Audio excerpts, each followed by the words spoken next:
जब कोई बहू शादी करके ससुराल आती है तो कुछ दिन तक तो सास का बिहेवियर बहुत अच्छा रहता है।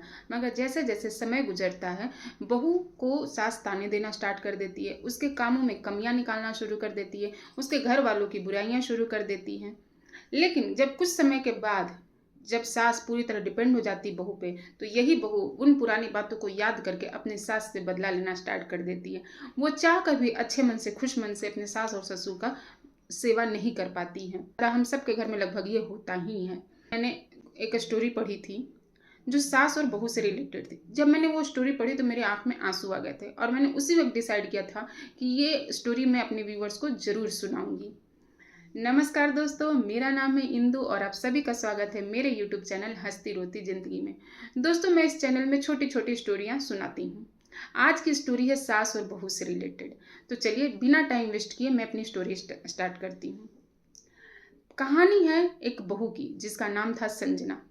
उस संजना की सास की कुछ दिन पहले डेथ हुई थी और आज था 13वीं के दिन। धीरे धीरे लोग जब सारे कार्यक्रम खत्म हो गए तो लोग जाना, रिश्तेदार जो है वो जाना स्टार्ट कर दिए। सभी लोग लगभग लगभग चले गए थे, बस अब घर में रह गई थी एक छोटी ननद। लेकिन तभी याद आया कि घर में एक तिजोरी पड़ा हुआ है और माँ की इच्छा थी कि ये तिजोरी बेटी के सामने ही खोला जाए। तो सबने कहा कि चलो, सभी लोग चले गए हैं, अब बच गई है छोटी ननद, तो क्यों ना ये तिजोरी खोला जाए और देखा जाए कि सास ने क्या छोड़ा है उसमें। तिजोरी खोली गई। उसमें कुछ कागज थे और एक छोटा सा बॉक्स था। कागज में एक चिट्ठी थी और पूरा वसीयत लिखा हुआ था।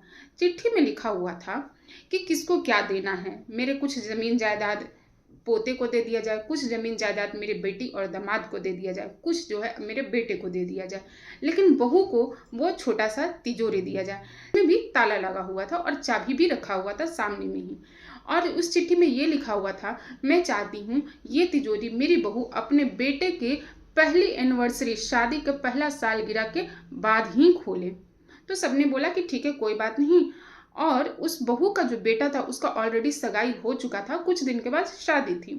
तो सबने कहा कि चलो ठीक है, शादी हो जाएगी, पहली सालगिरह जब आएगी उसके बाद जो बहू है वो तिजोरी खोलेंगी।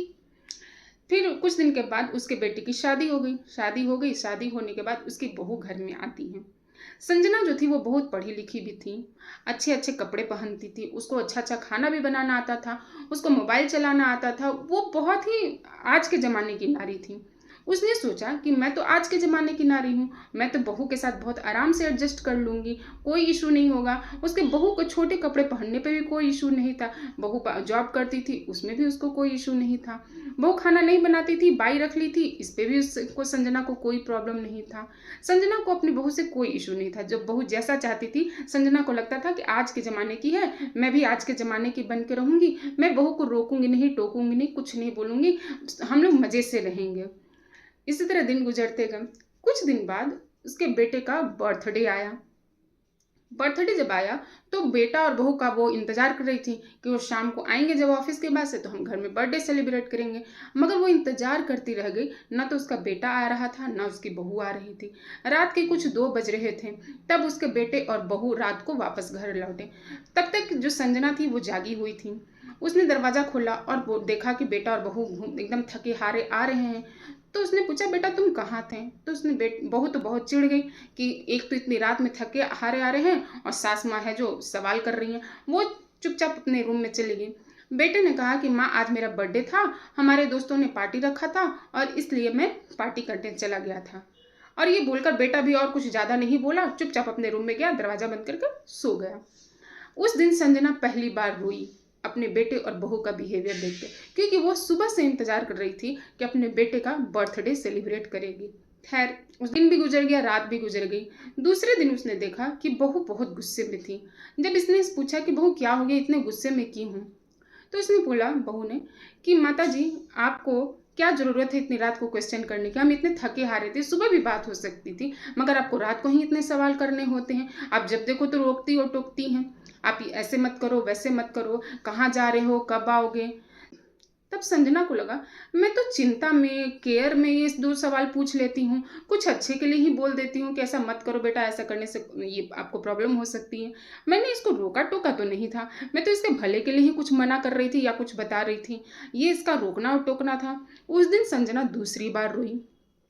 फिर हुआ, थोड़े दिन और गुजरे, तब संजना को ऐसा फील हुआ कि बहू जो थी, जो उसकी बहू थी, उसको सास और ससुर में कोई इंटरेस्ट नहीं था। वो अकेले रहना चाहती थी, वो अपना घर अलग बसाना चाहती थी, उसको सास ससुर घर में चाहिए ही नहीं थे। वो अपने दोस्तों को घर में बुलाकर रात को पार्टी करना चाहती थी, लेकिन अगर सास ससुर रहेंगे तो घर में बुलाकर वो दोस्तों के साथ पार्टी नहीं कर सकती थी। ये बात उसने अपने पति को बोली कि हमें या तो अलग घर ले लो या फिर सास ससुर को कहीं भेज दो। जब ये उसका और इसका बेटा आकर संजना को ऐसा बोलता है कि माँ, या तो आप कहीं चले जाओ या फिर हम चले जाएंगे। संजना उस दिन तीसरी बार रोई और अब ये सिलसिला रोने का संजना का स्टार्ट हो गया डेली का।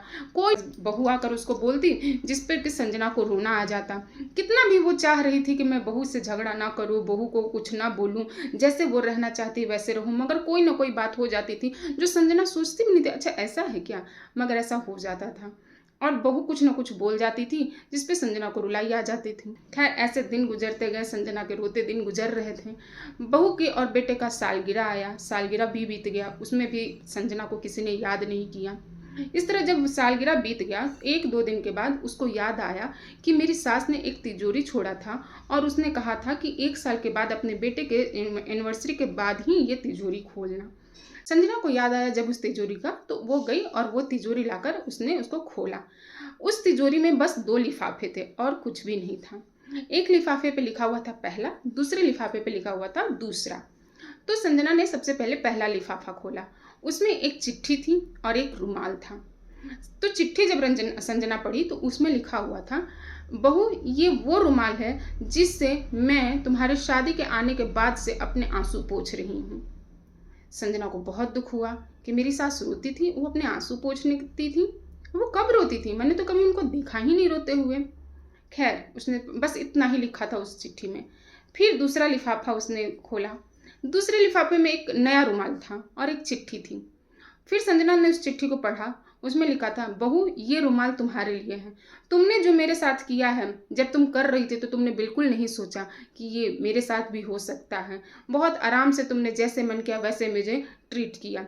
अब ये रुमाल तुम्हारे लिए है, क्योंकि मुझे मालूम है जैसे तुमने मुझे रुलाया है तुम्हें भी एक दिन रोना ही पड़ेगा। कर्मा किसी को माफ़ नहीं करता है।